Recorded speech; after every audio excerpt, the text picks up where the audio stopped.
آپ نے پورے سندھ کو کیا بر صغیر کو ظاہر ہے اپنے علمی فیضان سے جو ہے بقائے نور بنا دیا، اپنی روحانیت سے بقائے نور بنا دیا. فائنل کیا پیغام دینا چاہیں گے؟ دیکھیں سید زادے ہیں اور کیسے نہ ہو. واہ. اعلیٰ فرمان تیری نسل پاک میں ہے بچہ بچہ نور کا، تو ہے عین نور تیرا سب گھرانہ نور کا. اس زمانے کے اندر بھی جو سادات ہیں، جو علماء ہیں، لوگ اگر رابطہ کر لیں، کیونکہ سید زادے وہ ہوتے ہیں علماء کہ جو دلوں کو صاف کر دیتے ہیں، اور جب دل صاف ہو جائیں تو وہ اللہ کے نور کا مرکز بن جائے. بالکل ٹھیک. بہت شکریہ آپ تینوں. اب آپ کا آپ تشریف لائے. اللہ تبارک و تعالیٰ ذکر پاک کو قبول فرمائے. جو ذکر کرنے والے ہیں، جو ذکر سننے والے تمام موجود ہیں. کل بروز محشر حضرت شاہ عبداللطیف بھٹائی رحمۃ اللہ علیہ کا فیضان ہمیں عطا فرمائے. آئیے کتاب الشفا کی جانب چلتے ہیں اور حصول ملازمت کا عمل آپ کو بتلاتے ہیں.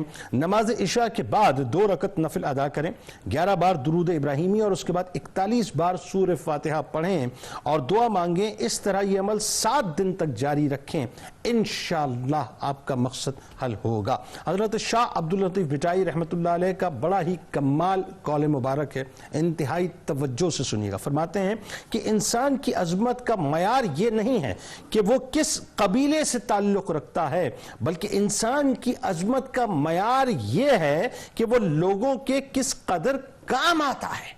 بات صاحب یہی ہے، اپنے آپ کو بڑا نہ سمجھیں، بڑا انسان اپنے کاموں سے ہوا کرتا ہے. روزنامہ 92 نیوز میں آج مضمون ضرور پڑھیے. حضرت شاہ عبداللطیف بھٹائی رحمۃ اللہ علیہ کے حوالے سے. ٹویٹر پہ ہمیں ضرور فالو کیجئے، فیس بک پیج کو ضرور لائک کیجئے اور یوٹیوب چینل کو سبسکرائب کر بیل آئیکن کو ضرور کلک کیجئے گا. آپ وہاں موجود ہیں، ہم یہاں موجود ہیں، مل کے انشاءاللہ نعرہ لگاتے ہیں. اس دعا، اس امید، اس یقین کے ساتھ اجازت دیجئے کہ لا یؤمن احدکم حتی اکون احب الیہ من والدہ وولدہ والناس اجمعین. اللہ تعالیٰ آپ کا، ہمارا، ہم سب کا، پاکستان کا اور امت مسلمہ کا حامی و ناصر ہو. آمین.